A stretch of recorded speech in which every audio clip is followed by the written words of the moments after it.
প্রকাশ্যে রাজ্য জুড়ে চলছে মুড়ি মুড়কির মতো বোমাবাজি। আর এবার কঙ্কালীতলা, বীরভূমের কঙ্কালীতলার যে পঞ্চায়েত, সেই পঞ্চায়েতের আহ্বায়ক মানোয়ার হোসেনের বাড়িতে বোমাবাজির ঘটনা। এলাকা পরিদর্শনে যান কাজল শেখ, আর সেখানে গিয়ে নাম না করে অনুব্রত মণ্ডলকে নিশানা করেছেন তিনি বলেন, গত 2 বছর বাংলায় গুলিবিহীন রাজনীতি হয়েছে। দুষ্কৃতীদের আখড়ায় পরিণত হয়েছে বোলপুরের শিয়ানমূলক এলাকা। এর আগেও বীরভূমে বোমাগুলি নিয়ে অনুব্রতকে নিশানা করেছিলেন কাজল শেখ। আবারও সেই একই অভিযোগের পুনরাবৃত্তি। এই অঞ্চলটা কোর কমিটি হিসাবে চলছে। 6 জন কোর কমিটির সদস্য আছে, তার মধ্যে আলেপ ভাই একজন।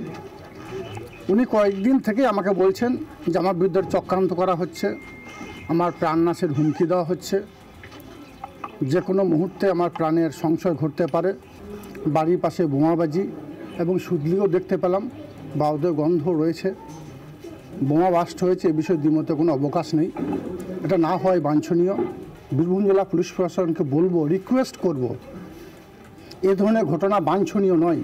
পুলিশ প্রশাসনকে বলবো অতি সক্রিয়তার সঙ্গে তাদের গ্রেপ্তার করা হোক এবং তাদের জায়গা সেখানে তাদের পাঠানো হোক। আইনকে একেবারে বুড়ো আঙুল। মঞ্চে উপস্থিত রয়েছেন পেশায় শিক্ষক এবং তৃণমূল কংগ্রেসের বিধায়ক। একদিকে মাধ্যমিক পরীক্ষা চলছে, আর তার মাঝে তারস্বরে মাইক বাজিয়ে উদ্বোধন হচ্ছে তৃণমূল কংগ্রেসের শ্রমিক সংগঠনের দলীয় কার্যালয়। আর তাতেই প্রশ্ন উঠছে, তিনি এই ধরনের কর্মকাণ্ড করলেন কিভাবে একজন শিক্ষক হয়ে? ঘরে বাইরে নিন্দার ঝড় জয়নগরের তৃণমূল কংগ্রেসের যে বিধায়ক, তার ভূমিকাতে। নির্দেশকে বুড়ো আঙুল। মাধ্যমিক পরীক্ষার মধ্যেই তারস্বরে মাইক বাজিয়ে হলো আইএনটিটিইউসির পার্টি অফিস উদ্বোধন। মঞ্চে উপস্থিত ছিলেন পেশার শিক্ষক তথা খোদ তৃণমূল বিধায়ক বিশ্বনাথ দাস। হাইকোর্টের নির্দেশ অমান্য করে রবিবার দুপুর থেকে রাত পর্যন্ত এক নাগাড়ে বাজলো এক গুচ্ছ মাইক। জয়নগরের শিক্ষক বিধায়কের এহেন কীর্তিতে সমালোচনায় মুখর বিরোধীরা। এখন কিন্তু মাইক বাজানোর নিষেধ আছে, কোর্টের নির্দেশ। মাধ্যমিক পরীক্ষা চলছে, সেখানকার মধ্যমণিকে শিক্ষক বিধায়ক, জয়নগরের বিধায়ক, তিনি পেশায় শিক্ষক। পিঠ বাঁচাতে সাফাই দিয়েছে তৃণমূল।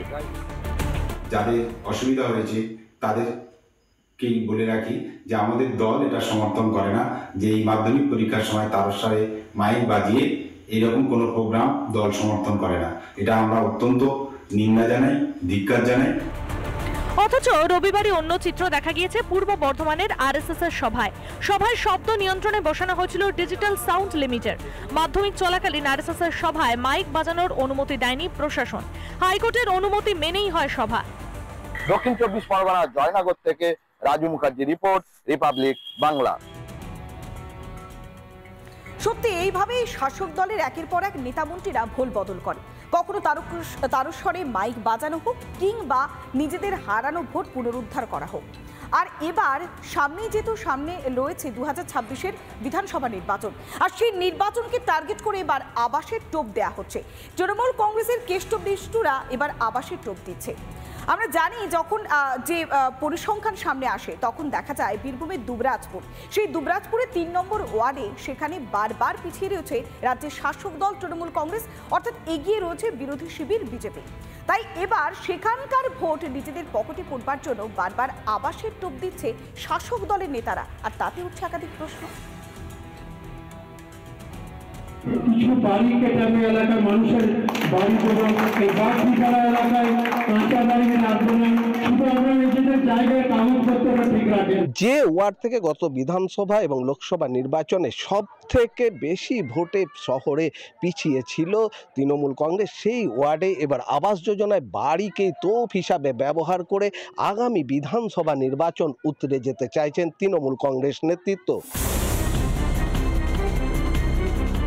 আরও একবার শুনুন 3 নম্বর ওয়ার্ডের নির্বাচনী মিটিং থেকে ঠিক কি বলেছেন পীযূষ পাণ্ডে। পাশে থাকবেন, তৃণমূলের সংগঠনকে মজবুত করবেন। আমার 13 নম্বর ওয়ার্ড থেকে কিছু বাড়ি কেটে এলাকার মানুষের বাড়ি এবং এই বাড়িখানা এলাকায় কাঁচা বাড়ি রাখবো না, শুধু আমরা নিজেদের জায়গায় কাগজপত্রটা ঠিক রাখেন। পুরসভার চেয়ারম্যান তিনি বলছেন যে 3 নম্বর ওয়ার্ডের জন্য তিনি তার ওয়ার্ডের যে বরাদ্দ বাড়ি তার থেকে দিয়ে দেবেন এই 3 নম্বর ওয়ার্ডের বাসিন্দাদের, এবং সেক্ষেত্রে একটিও কাঁচা বাড়ি থাকবে না বলে দাবি করছেন, কিন্তু চেয়ারম্যানের এই দাবি কি আদৌ কার্যকর হবে? দুবরাজপুর পুরসভার ভোট টানায় যে তৃণমূলের লক্ষ্য তা স্পষ্টতই স্বীকার করে নিয়েছেন তৃণমূলের শহর সভাপতিও। 26শে বিধানসভা, সেটাকে লক্ষ্য করেই আমরা এই প্রচার শুরু করছি এবং 3 নম্বরকে বেছে নিলাম এই জন্যই, কারণ আমরা বিগত যে লোকসভা ভোট সেই লোকসভায় ভোটে দেখেছি আমরা কিছুটা হলে এখানে পিছিয়ে রয়েছি। সিদ্ধান্ত নিয়েছি যে আমরা মানুষের বাড়িতে বাড়িতে যাব, মানুষকে বোঝাবো। যদিও তৃণমূলের এই ভোটের টোপকে পাত্তা দিতে নারাজ বিজেপি। আবারও মিথ্যা প্রতিশ্রুতি দিয়ে 2026 সালের বিধানসভা নির্বাচন পার করতে চায়, কিন্তু দুবরাজপুরের মানুষ যোগ্য জবাব সঠিক সময়ে দেবে। এখন ভোট টানতে আবাসের বাড়ি টোপ হিসেবে ব্যবহার করতে চাইছে তৃণমূল। বীরভূম থেকে ভিডিও জার্নালিস্ট লালটুর সাথে মনোরঞ্জন, রিপাবলিক বাংলা। বিয়ের প্রতিশ্রুতি দিয়ে এবার মহিলাকে সহবাসের অভিযোগ, আর সেই অভিযোগেই গ্রেফতার বনগাঁর 18 নম্বর ওয়ার্ডের কাউন্সিলর। নির্দল কাউন্সিলর তিনি বলছেন যে তিনি চক্রান্তের শিকার। ঘটনাকে কেন্দ্র করে চাঞ্চল্য সৃষ্টি হয়েছে। তাকে আজ মহকুমা আদালতে পেশ করা হয়েছিল। বনগাঁ মহকুমা আদালতে তাকে পেশ করার জন্য যখন থানা থেকে বের করা হয়, তখন কাউন্সিলর চিরঞ্জিত বিশ্বাস চক্রান্তের শিকার বলে তিনি দাবি করছেন। বিয়ের প্রতিশ্রুতি দিয়ে মহিলার সঙ্গে সহবাসের অভিযোগ, গ্রেফতার বনগাঁর 18 নম্বর ওয়ার্ডের নির্দল কাউন্সিলর।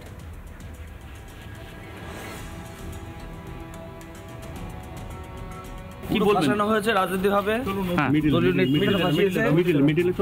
বিজেপি থেকে ফাঁসানো হয়েছে। আইসি বড়বাবুকে দেখা করে সাক্ষাৎ করে আমাকে বাড়ি থেকে তুলে সবাই জড়িত আছে, বিজেপির দেবদাস মন্ডল জড়িত আছে।